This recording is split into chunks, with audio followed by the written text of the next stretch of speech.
নমস্কার বন্ধুরা। কাঁচা আমের সিজনে কাঁচা আমের চাটনি খাবো না, এটা তো হতেই পারে না। তো আজ আমি কাঁচা আমের এমন মজার একটি রেসিপি শেয়ার করব, যেটা আপনারা 2 মিনিটেই বানিয়ে নিতে পারবেন। আর এই রান্নাটা কিন্তু বহু পুরনো একটি রান্না। আমি হলপ করে বলতে পারি, একবার বানিয়ে খেলে বারবার কিন্তু এভাবেই বানাবেন। চলুন তাহলে দেখে নেওয়া যাক। প্রথমে এখানে নিয়েছি কাঁচা আম। আমগুলোকে ভালো করে পরিষ্কার করে ধুয়ে নিয়েছি। আর এই সবগুলো আম না, এই একটা আম দিয়ে আমি আজকের রান্নাটা করব। আর এই একটা আম দিয়ে কিন্তু 4 থেকে 5 জন খেতে পারবেন।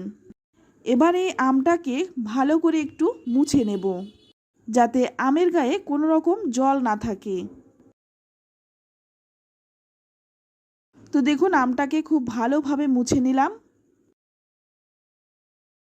এবার এই আমের গায়ে খুব সামান্য একটু তেল মাখিয়ে নেব। খুব ভালোভাবে তেলটা মাখিয়ে নেব। এই চাটনিটা খেতে কিন্তু ভীষণই টেস্টি হয়। আপনারা একবার হলেও এই চাটনিটা বানিয়ে খান, তারপর কমেন্টে লিখে জানান খেয়ে আপনাদের কেমন লাগলো। আর এই চাটনিটা কিন্তু খাওয়ার শেষ পাতে জমে যাবে, ভীষণই সুস্বাদু হয়। তো দেখুন, ভালো করে তেলটা মেখে নিলাম। এবার এটাকে একটু পুড়িয়ে নেব। তার জন্য গ্যাস অন করে এখানে একটা ছাঁকনি নিয়ে নিলাম। এই ছাঁকনির মধ্যে আমটা আমি পুড়িয়ে নেব। খুব ভালোভাবে ঘুরিয়ে ঘুরিয়ে আমটাকে পুড়িয়ে নেব। তবে এই আমটা কিন্তু পুড়তে খুব একটা বেশি সময় লাগেনি। খুব তাড়াতাড়ি আমটা পুড়ে যায় আর নরমও হয়ে যায়। তো বন্ধুরা, আপনারা তো অনেকভাবেই আমের চাটনি খেয়েছেন, একবার এইভাবে পোড়া আমের চাটনি খেয়ে দেখুন। আমি হলপ করে বলতে পারি, এর স্বাদ কিন্তু কোনো দিনও ভুলবেন না। তো দেখুন, আমটা কিন্তু খুব ভালোভাবে ঘুরিয়ে ঘুরিয়ে পুড়িয়ে নিয়েছি। এবার নামিয়ে নিচ্ছি। এটা এখনও কিন্তু অনেক গরম রয়েছে, তাই এটা একটু ঠান্ডা করে নেব। অপরদিকে এখানে দেখুন, নিয়েছি 1 কাপ মটর ডাল। ডালটাকে আমি 2 ঘন্টা আগেই খুব ভালো করে ধুয়ে ভিজিয়ে রেখেছিলাম। আর এখন কিন্তু ডালটা খুব ভালোভাবে ভিজে গেছে। এবার এই ডালের এক্সট্রা ওপরের জলটা আমি ফেলে দেব। জলটা ফেলে দিয়ে এখানে নিয়ে নিলাম একটা মিক্সিং জার। এবার এই ভিজিয়ে রাখা ডালগুলো আমি মিক্সিং জারের মধ্যে নিয়ে নেব। তো আমি সম্পূর্ণ ডালটা কিন্তু একসঙ্গেই নিয়ে নেব। তো সম্পূর্ণ ডালটা নিয়ে নিলাম। এবার এর মধ্যে দিয়ে দিচ্ছি 5-6টা গোলমরিচ। এবার খুব ভালোভাবে মিহি একটা পেস্ট বানিয়ে নেব। তো দেখুন, একদম মিহি করে পেস্টটা বানিয়ে নিলাম। এবার অন্য একটা পাত্রের মধ্যে নিয়ে নেব।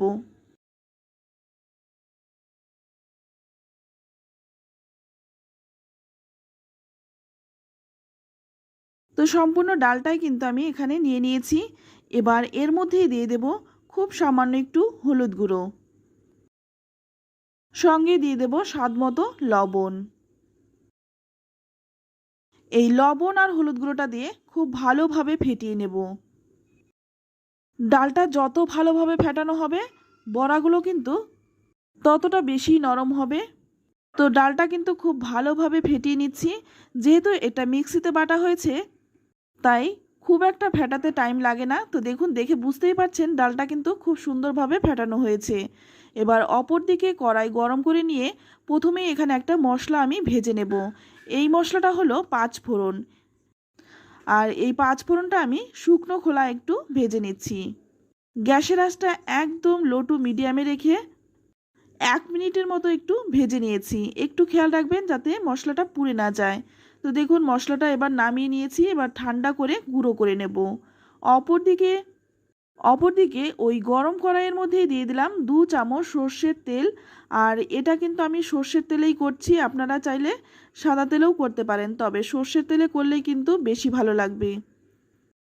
এবার এই ডালের বড়াগুলো এক এক করে দিয়ে দেব। তো দেখুন, আমি সম্পূর্ণ ডালের বড়াটাই দিয়ে দিলাম। একদিক হয়ে গেলেই উল্টে দেব। উল্টে পাল্টে খুব ভালোভাবে লালচে রং ধরিয়ে বড়াগুলোকে ভেজে নিতে হবে। তো দেখুন, খুব ভালোভাবে কিন্তু বড়াগুলো ভেজে নিয়েছি। এবার তুলে নেব। তো সবগুলো ডালের বড়াই আমি ভেজে তুলে নিলাম। অপরদিকে আমটাও কিন্তু ঠান্ডা হয়ে গেছে। এবার আমের এই খোসাটা আমি ছাড়িয়ে নেব। এর জন্য আমি কিছুটা জল নিয়ে নিলাম, আর এই জলের মধ্যে হাতটা ধুয়ে ধুয়ে আমি কিন্তু আমটা খোসাটা ছাড়িয়ে নিচ্ছি। তো দেখুন সম্পূর্ণ আমের খোসাটা খুব ভালোভাবে ছাড়িয়ে নিলাম। তো বন্ধুরা, পোড়া আমের এই গন্ধটা কিন্তু ভীষণই ভালো লাগে। আপনারা একবার হলেও বানিয়ে খান, আশা করছি আপনাদেরও খুব ভালো লাগবে। এবারে আমটাকে হাত দিয়ে একটু চটকে নিলাম। তো দেখুন আমের পাল্পটা কিন্তু বের করে নিয়েছি। এবার এখানে নিয়ে নিলাম একটা বাটি, এর মধ্যে নিয়ে নেব 1 বাটি জল, আর এই জলের মধ্যে এবার আমের এই পাল্পটা দিয়ে দেব।